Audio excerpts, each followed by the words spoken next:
Welcome to BigCountryPreps.com. I'm Evan Wren, and this is our countdown to two-a-days series. Our daily look at an area football team and the key questions we're going to be answering about that team in our August 17th preseason football preview here at Big Country Preps. I'm with my partner, Dan Youngblood, via Zoom. And tonight, Dan, we're talking about the Goldthwaite Eagles, and they've got a new head coach. Yes, they do. Coach Andy Howard, the former offensive coordinator at Brownwood, has taken over at Goldthwaite. And he'll be taking over a team that made some positive strides last year, going 5-6 and reaching the playoffs. They only returned 8 lettermen back from this year's team of the 19 players they had on varsity last year. But the good news is they've got reinforcements coming from an 8-2 JV team. So you'd expect them to have some really talented young kids coming up that are kind of used to winning. So I think that'll help. It should be fun watching, seeing what Coach Howard can do with Goldthwaite. He has been a former assistant there before, so he's very familiar with that school and with kind of the culture over there. So it's going to be a fun reunion there, and he should have a quality outfit this year. Well, one thing that jumps off the page immediately, Dan, as far as Goldthwaite is concerned, is size. They're going to have some size to work with, and that'll start with senior A.J. McCoy up front, a 6'3", 305-pound senior. And then Quentin Oisthausen, a junior, 6'3", 270 pounds, will be up front. Hayden Fletcher, 5'10", 220, will be up front. They're going to get a push up front, which helps when you're learning a new system. Yeah, I think that'll help to have some experience and talent up front this year because they only returned 5 starters on each side of the football. So I think that will be a good thing to have some of those guys up front to kind of allow some of the playmakers to emerge behind them. Because if you remember, obviously, Goldthwaite had a really strong senior class last year of a lot of skill guys that really kind of helped lead that charge. Those guys are gone now, so you're going to have some opportunities for some younger guys to step in there and kind of find their way. I think that's going to be one of the big questions that I'm interested to talk to Coach Howard about that when we do our football preview, is just about some of the who's expecting to be some of those guys to step in there and kind of be the playmakers for them, because it looks like they will have a push up front, which will help those guys. Okay, at this point, Coach Howard lists both offensive and defensive formations as multiple. So we don't really know yet what direction they're going to be going. But with a lot of young skill players, I'm guessing, and this is just a guess, they're going to be keeping the football on the ground until they kind of get their sea legs.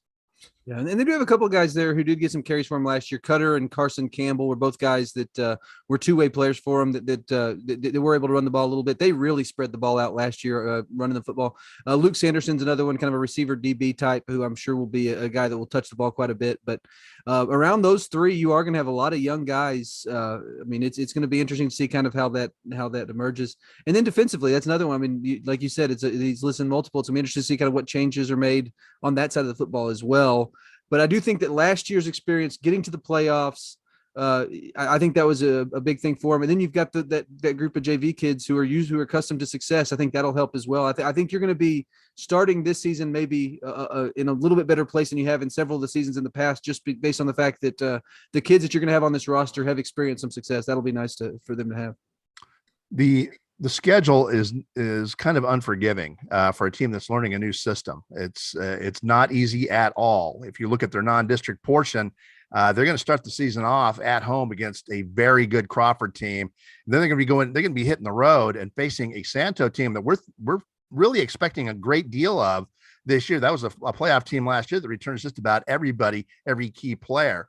Then they have a good Rosebud Lot team on the road, followed by Granger at home on the 16th to close out their non-district portion. Yeah, and I'm excited about that non-district portion of the schedule because you talked about how Crawford is there for the opener.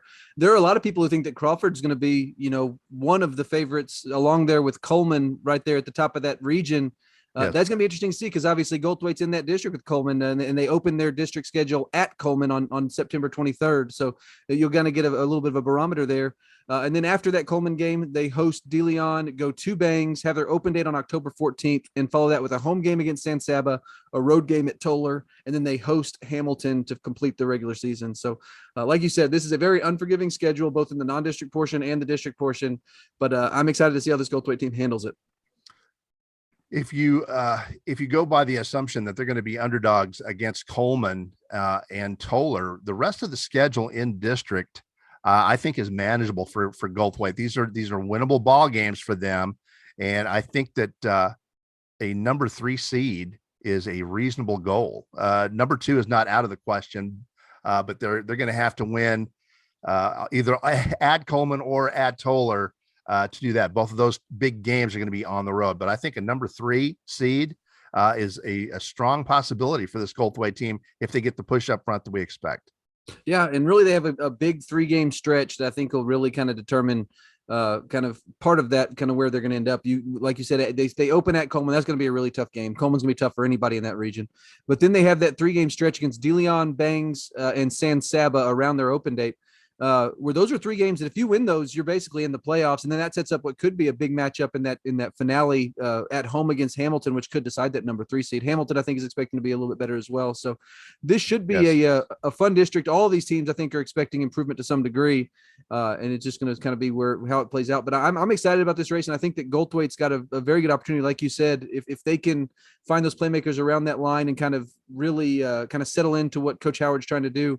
I think they could potentially be a 3 seed in this district. It's possible.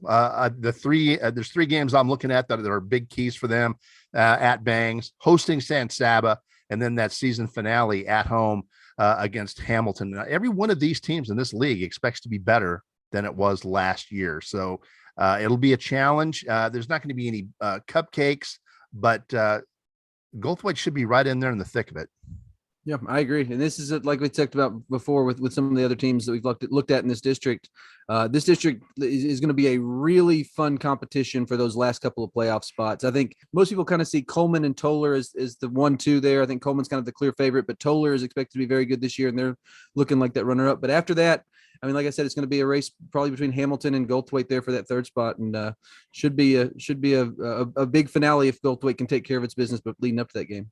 All right. And with that, it's just about time to wrap up tonight's edition of the Countdown to 2-A-Day series, the Goldthwaite Eagles. But before we do that, we want to remind you that we've got 3 separate subscription packages here at bigcountrypreps.com. We've got a monthly for $5 a month. We've got a semi-annual 6-month subscription where we knock that price down to $4 a month. And then we've got an annual 12-month subscription where we knock the price down to $3 a month, $36 for a full year of Big Country High School athletic coverage. And despite the high inflation that we've got, we have not raised our prices. We'd also like to remind you before we close out this episode of our Countdown series to be on the lookout for that August 17th preseason football preview. There'll just be a ton of area football content. You will not want to miss that. In the meantime, thank you for joining us for this episode of our Countdown to 2-A-Day series, and make sure you join us again tomorrow when we will be talking about the San Saba Armadillos here at bigcountrypreps.com.